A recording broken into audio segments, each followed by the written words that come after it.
En la mañana llegan las entrevistas con Javier Figueroa.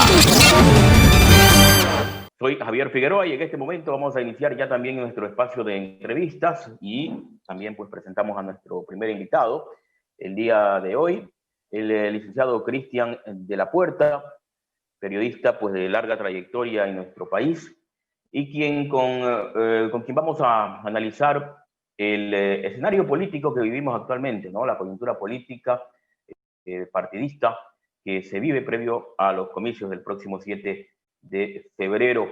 Cristian es una persona que sigue pues muy de cerca todo lo que sucede en el acontecer político, ha trabajado en varios medios de comunicación, siempre ligado al tema noticioso, al tema periodístico, pues y entonces vale la pena pues escuchar estos criterios de personas que continuamente están al tanto de lo que sucede en nuestro país. En esta semana que pasó se realizaron los tres encuentros, digamos así, entre los presidentes, ¿no? Tres debates, uno organizado por un medio de comunicación, otro que desarrolló una universidad, una prestigiosa universidad privada de acá de nuestro país, y también el último, el del Consejo Nacional Electoral, ¿no? El que obviamente este era de asistencia obligatoria para los postulantes.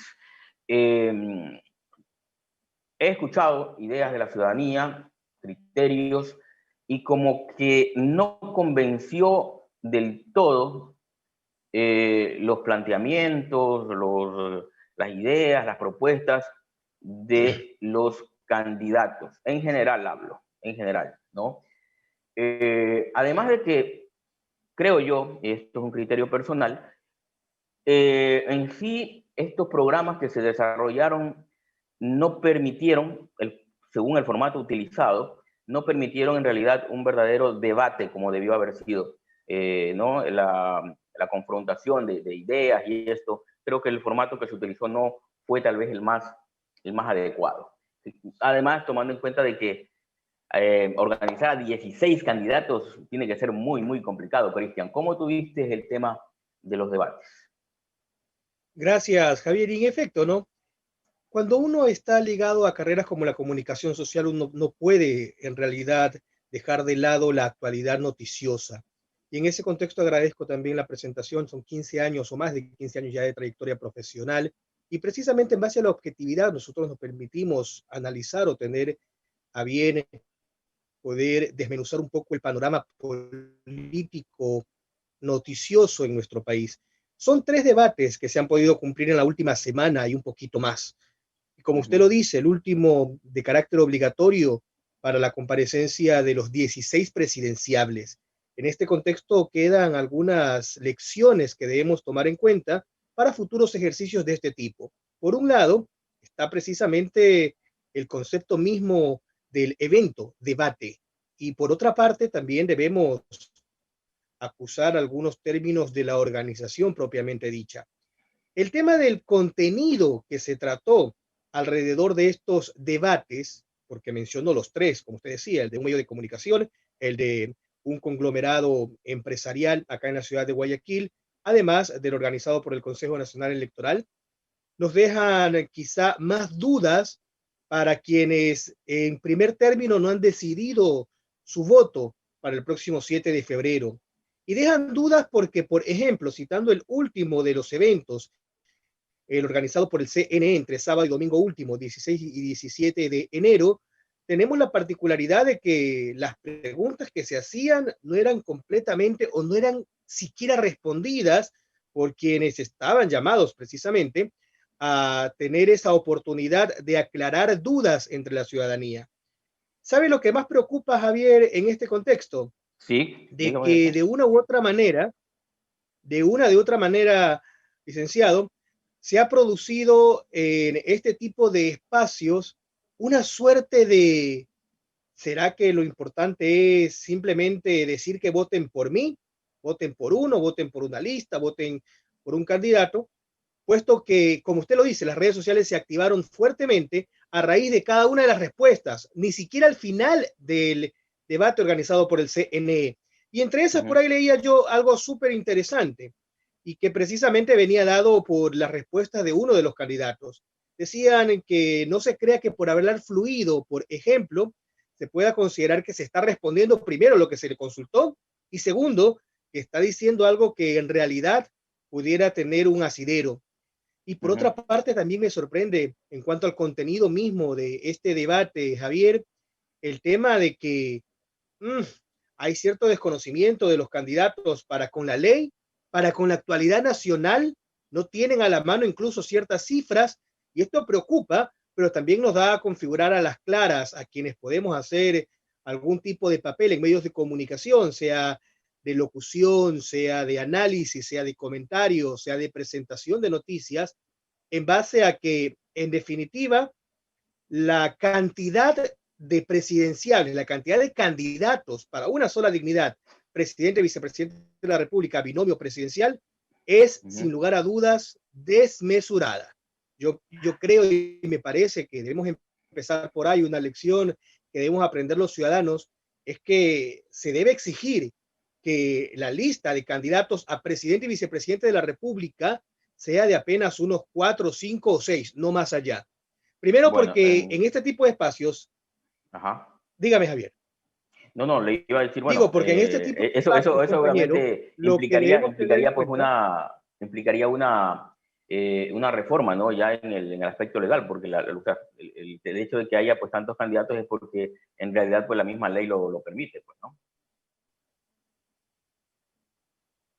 sí, claro, exactamente, y por ahí debemos empezar a exigir los ecuatorianos, porque escuchamos también en el debate palabras o recursos como consultas ciudadanas, escuchábamos también previo al debate la figura, una vez más, de asamblea constituyente. Entonces, cuando los ecuatorianos seamos consultados, debemos empezar por ahí, porque a donde Ujú. yo iba con el número de candidatos para binomio presidencial era que precisamente en este tipo de espacios, dígaseles debates, lo que pasa o lo que sucede es que queremos escuchar más, pero que también sean más contundentes Exacto. aquellos candidatos que tengan la opción de poder sumar algún tipo de esclarecimiento respecto a sus propuestas, pero por Ujú. otra parte también debemos ser muy francos y porque es la profesión, nuestra vocación la que está puesta en tela de duda o de manifiesto para con quienes conduzcan este tipo de espacios. Y yo le quiero hacer otra observación, mi querido amigo. No Sí, sé si usted Javier. Sí, coincide te escuchan, conmigo. dígame. Esto Dígame. también yo lo rescato de las redes sociales. Y no necesitaba yo recurrir a las redes sociales, porque la verdad, de la verdad, y dicho sea de paso, hay que también asentir de que el Consejo Nacional Electoral prohibió en su momento y suspendió un spot de carácter televisivo, radial, por la Ujú. utilización del nombre, por la utilización de la imagen de alguien que está así sentenciado Claro. por la justicia de nuestro país y que ha perdido sus derechos civiles o de participación ciudadana. Pues yo le Así es. escuché nombrar en este debate un sinnúmero de veces de parte, no más de uno, sino casi todos los candidatos, y esto es lo que no se entiende, porque uno quizá no puede mandar en la mente del candidato o del presidenciable, pero sí podría haber algún tipo de moderación de parte de Ujú. quienes estaban conformando a nivel de presentación y de moderadores este tipo de espacios. Y una observación adicional sobre el rol que deben cumplir los medios de comunicación. Ujú. Y es que precisamente no se ha podido tener claridad sobre las propuestas, pero más que todo, no se ha podido tener quizá el esclarecimiento de dudas de las cuales tenía la ciudadanía previo a este debate, por lo cual en estas casi 3 últimas semanas, 2 semanas y media seguramente, el papel de quienes hacen medios de comunicación como el suyo, mi querido Javier Figueroa, debería pues, verse puesta de manifiesto para seguir entrevistando a quienes no han respondido, pero ni la cuarta parte de lo que en realidad Claro. debieron haber tenido a bien hacerlo este fin de semana. Claro, y bueno, y también eso tiene mucho que ver con la forma o el formato con el cual se llevó adelante los debates, porque obviamente permitirle apenas 2 minutos para contestar y luego 1 minuto para cuando se les hacía las repreguntas, ¿no? Y para temas tan complejos, ¿no? Como los económicos, los sociales y toda la problemática que se vive en el Ecuador, pues en realidad suena un tiempo muy mínimo, digamos así, como para poder desarrollar un tema, Cristian. Y bueno, más que nada nosotros lo sabemos, que hemos trabajado en medios de comunicación, a veces como que en un minuto no es suficiente para desarrollar una temática tan compleja como lo indicaba. Es que sabe lo que también nosotros deberíamos cuestionar aquí en esta parte que usted refiere, es que algunos candidatos, y por eso decía yo que el número de presidenciables está definitivamente fuera de lugar, algunos candidatos ni siquiera utilizaban esos 2 minutos, ni siquiera utilizaban el minuto para descargas o el minuto para aclaraciones, por cuanto no tenían mayor argumento sobre lo que se les Argumentos. consultaba por un lado o sobre lo que se les cuestionaba por el otro. Eso también hay que tenerlo en cuenta, Javier. Claro que sí, Cristian. Cristian, más allá del tema ya de la organización y del tema del formato del programa y lo demás, podemos hacer una evaluación, digamos, de ya la presentación de forma particular de cada candidato. ¿Cómo viste tú a cada candidato? ¿Se puede a lo mejor decir tal candidato? Porque por ahí, obviamente, cada los partidarios de los diferentes candidatos dicen, no, mi candidato es el que ganó el debate, no el mío fue el que mejor presentación tuvo, etcétera, etcétera. ¿Cómo viste en sí a cada candidato, ¿no? Tomando en cuenta de que encontramos una gama muy diversa de candidaturas, ¿no? Candidatos de que ya han tenido otras participaciones, ¿no? En anteriores elecciones, y también los candidatos que prácticamente aparecen como totalmente nuevos en el campo político, incluso algunos con su primera participación en lo que es la política partidista. ¿Cómo viste tú la presentación de cada candidato, haciendo una evaluación objetiva, ¿no? de cada una de las presentaciones? Bueno, mi papel siempre será el de comunicador social, Javier, usted me conoce. Como ya lo digo, son 15 años de trayectoria profesional. Gracias por tenerlo en cuenta al inicio de este espacio. Y en virtud también de la objetividad que refiere esta profesión y mi vocación, insisto, no me puedo pronunciar específicamente por cada uno de ellos, por cuanto estaría marcando quizá una tendencia para con mi voto el próximo 7 de febrero, pero sí le voy a hablar Correcto, correcto. precisamente de cada una de las partes. Por ejemplo, la izquierda. La izquierda quizá la gente más la asocia por la representación que puedan tener Yacu Pérez, Andrés Arauz, y sobre ellos, por ejemplo, podría yo citar que de una u otra manera ellos están entre las primeras preferencias electorales Claro. y de ellos también se esperaba bastante en el debate. Alguno quizá respondió más que el otro y prácticamente hemos visto de que se han sostenido ciertas propuestas que se han venido gestando en estos primeros días de campaña, una campaña que inició el anterior 31 de diciembre del 2020.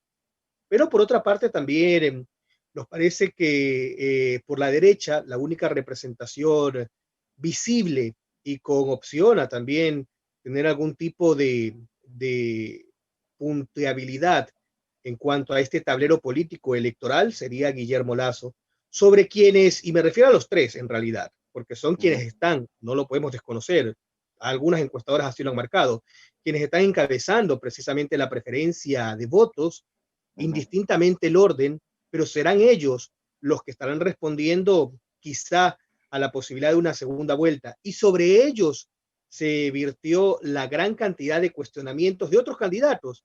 Entiéndase Juan Fernando Velasco, entiéndase Isidro Romero, y cito dos de los otros 13 nombres, por cuanto son quizás las candidaturas más visibles, pero no deja de sorprender tampoco algunos candidatos que sí se ciñeron al formato y Claro. que por otro lado también podrían tener algún tipo de repercusión para con subir en estas encuestas que se han podido tener ya algún tipo también de difusión en los últimos días y quizá alguna mayor certeza también por la definición de votos nulos y también de indecisos. Los nulos no están bajando, Javier, y eso es lo que preocuparía.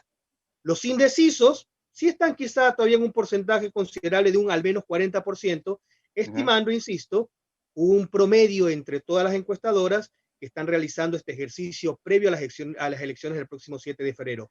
Pero insisto, los cuestionamientos en el último debate, el de carácter obligatorio, en cadena nacional de radio y televisión organizado por el Consejo Nacional Electoral, De alguna u otra manera marcaron también la tendencia de estas encuestas para con candidatos como Andrés Arauz, Yacu Pérez y Guillermo Lasso.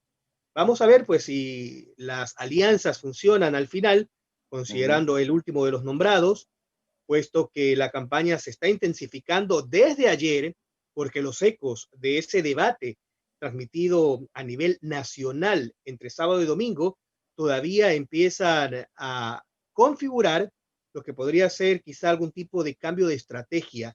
Y hemos visto incluso a analistas ya pronunciarse sobre candidaturas en específicos desde ayer lunes, y no sorprenda, mi querido Javier Figueroa, de que se intensifique aún más la presencia de ciertos voceros, dígaselo de esa manera, entiéndaselo de esa manera, para con ciertas candidaturas. Pero si me pregunta a mí, yo también coincido con lo que se viene dando en las encuestas de las diferentes firmas para con estos tres nombres: Andrés Arauz, Yacu Pérez y Guillermo Lasso.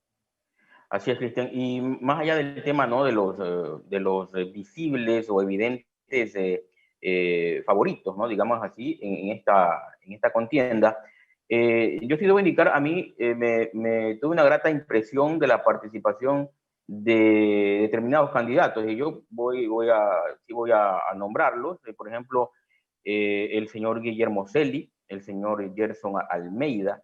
Me parecieron candidatos que en realidad, sin ser los típicos políticos, digamos así, que han venido interviniendo en las contiendas electorales, creo que sí tuvieron una participación, digamos, decorosa en los debates, en donde pues obviamente no faltaron muchos desatinos por parte de varios de los candidatos, incluso que han sido pues motivos de los ya conocidos memes, ¿no?, en las redes sociales y todo lo demás, por ciertas frases, ciertas ideas que a lo mejor no sonaron tan convincentes, o hasta que incluso propiciaron determinadas hasta burlas en redes sociales, ¿no? Pero por lo menos a mí, en lo personal te digo, estos dos candidatos demostraron, o por lo menos yo lo vi, como mucha seguridad en sus respuestas y todo lo demás. No sé si de repente esto podría variar un poco la preferencia en cuanto a estos candidatos en el electorado. Bueno, por una parte también debemos pasar a analizar el tema de las chiqueras. Son candidatos que no tienen ese poder económico como para poder agolpar en tan pocos días al menos lo que es el interés del electorado, más que todo también porque en plena pandemia las reglas del juego cambiaron. Y esto Claro. también lo traigo a colación por cuanto no se pueden hacer concentraciones masivas. Por citar un ejemplo, y quizá ahí deberíamos medir un poquito más el tema de la preferencia electoral. Pero son dos candidatos que también despertaron el interés en redes sociales, como tú lo dices, y en este contexto, por ejemplo, Guillermo Celi viene avalado por una gestión previa en la Asamblea Nacional, fue legislador hasta hace poco tiempo, es fundador del partido político que la auspicia en esta lid electoral, el movimiento Suma, y de una u otra manera también, como usted lo dice, es uno de los que quizá mejor contestó, mejor se vio para con el conocimiento pleno de las preguntas que se le hicieron, quizá esquivó poco o nada las consultas de parte de los moderadores, las repreguntas que se le hicieron, y por otro lado, Gerson Almeida ha podido también dejar claro que hay preparación en un electorado un poco más o menos visible para con la preferencia que él podría captar, más que todo en estas últimas semanas. Pero fueron quizá de los mejores del segundo lote de candidatos que se pudo apreciar, porque hay buenos comentarios, como decimos, y usted también lo ha puntualizado en redes sociales, para con sus dos intervenciones. Son dos de los que mejores salieron librados, pero no podemos tampoco desconocer el otro lado de la orilla, como usted lo citaba, y es que los memes estuvieron a la orden del día. No sé si decir los cuestionamientos, porque coincido con usted, hasta las burlas en otros fueron incluso quizá la tónica más visible de los ecos que nos deja un debate presidencial entre muchos nombres y pocas propuestas, perdóneme. Sí. Y bueno, yo en ese sentido yo sí creo que es lamentable, ¿no?, de que luego de estos encuentros de tanta importancia, ese sea digamos, el resultado ya final en cuanto a lo que percibió el público o la ciudadanía, porque no es que lo estamos diciendo nosotros de manera particular, sino que eso ha sido pues en sí la idea que ha dejado estos debates en la ciudadanía en general, por lo que podemos conversar, podemos apreciar pues, en redes sociales y todo lo demás, si uno va por la calle, conversa del tema. Esa es la impresión que ha dejado, ¿no? Más allá de que debió haber sido pues, el espacio en donde muchos temas importantes se debieron haber aclarado, pues ese al final no, creo que no se cumplió en realidad con el objetivo. Eso es lo que yo considero. Claro, y también hay que considerar, Javier, en este análisis que podemos hacer como comunicadores sociales, como periodistas, en espacios donde la ciudadanía puede también hacerse un nuevo criterio o fortalecer uno ya gestado, o si no, descartar algún tipo de cuestionamiento que se tenía al principio, de que la responsabilidad siempre pasará por quienes organizan este tipo de eventos. El Consejo Nacional Electoral deberá responder también oportunamente, esto no debe ser a destiempo, oportunamente algunas de las denuncias que se dieron previo a la realización de este debate electoral de carácter presidencial. Recordar que en su momento se propuso o se hizo extensiva la comunicación para que Lolo Echeverría sea el moderador o uno de los moderadores de este debate presidencial y no estuvo. No estoy defendiendo a ninguno o no estoy alabando o criticando a otros. Simplemente que las reglas del juego siempre deben estar claras previo a que se inicie un tipo de ejercicio que debe por demás garantizar la transparencia para con la misma realización, no se diga ahora para con las respuestas. Los candidatos nos quedaron debiendo, sí, y mucho. Seguramente la gran mayoría, por no decir todos, pero también el Consejo Nacional Electoral. Un Consejo Nacional Electoral que bien se puede también observar en los comentarios en redes sociales, a través de memes, era debiendo la sentencia del Tribunal Contencioso para con la candidatura de don Álvaro Noboa. Recordar Claro. que Justicia Social fue apiado como movimiento participante en esta lid de carácter presidencial, aún con una sentencia del máximo organismo en este tipo de jurisdicción, para con la participación de su lista de candidatos a binomio presidencial. Y eso también debió haber sido objeto de una explicación mayormente convincente de parte del máximo organismo del sufragio, pero una vez más nos quedan debiendo las instituciones en el Ecuador. Muy bien, pues Cristian, por acá me indican que ya tenemos también, pues obviamente, lamentablemente el tiempo ha concluido. Quisiera pues nada más una idea tuya final de qué perspectivas tienes de lo que va a suceder en este próximo evento electoral del 7 de febrero, tomando en cuenta de que va a ser un evento totalmente sui generis, ¿no? Porque vamos a tener el tema del distanciamiento, de todo lo que involucra el tema de la pandemia, por ahí el hecho de que se va a ir a votar por el número de cédula, pares, impares.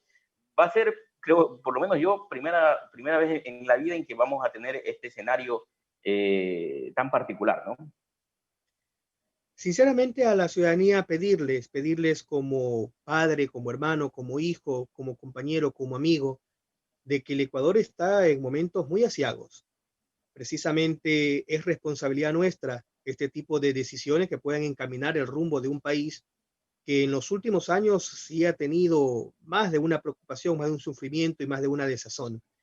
Más que todo ahora en época de pandemia donde muchos ciudadanos han fallecido lastimosamente, a no ser que quizá debamos nosotros también ver un poquito más atrás e identificarnos, perdón, con momentos delicados de la historia del Ecuador. Es responsabilidad nuestra y yo creo que sí hay para pensar al menos en dos candidaturas de una y otra tendencia, obviamente hablando sobre la izquierda y la derecha, que puedan verse favorecidas con un voto responsable. Seguramente no serán perfectos los candidatos o no serán perfectas las propuestas, no serán perfectas las candidaturas, pero siempre habrá alguna posibilidad de no contemplar al final, el 7 de febrero, en el momento que se esté ya en el biombo frente a la papeleta, el tema de decidir entre el malo y el menos malo, el no tan malo, el no tan peor, no sé cómo dicen por ahí los candidatos, pero en realidad sí hay para poder elegir, pero todo dependerá precisamente de cuánto queramos una mejor situación desde casa, pero también una mejor situación a nivel de nación. Definitivamente la responsabilidad también debemos encaminarla hacia el tema de la pandemia. Cuídese el día que salga precisamente a sufragar. Recuerde los 3 principios que se han hecho extensivos en todo el mundo, en todos los países del globo terráqueo, y esto tiene que ver con manos, cara y espacio. Recordar Sí. lavarse las manos con agua y jabón, recordar utilizar alcohol gel, recordar el espacio, la distancia de 2 metros entre personas, y por supuesto también seguir las recomendaciones en este protocolo que ha podido difundir y trabajar el Consejo Nacional Electoral. Nos queda confiar, pero ya no confiar en nombres, ya no confiar precisamente en lo que no nos respondieron, ya no confiar en aquellos que en algún momento dijeron que iban a hacer y no hicieron. Simplemente confiar en nosotros mismos, en lo que nos dicta no solo nuestra conciencia, sino también nuestra responsabilidad, insisto, como padre, como hermano, como hijo, como nieto, como amigo, como compañero. Gracias, Javier. Sí, pasan cosas. Pasan por aquí. En La Mañana Original.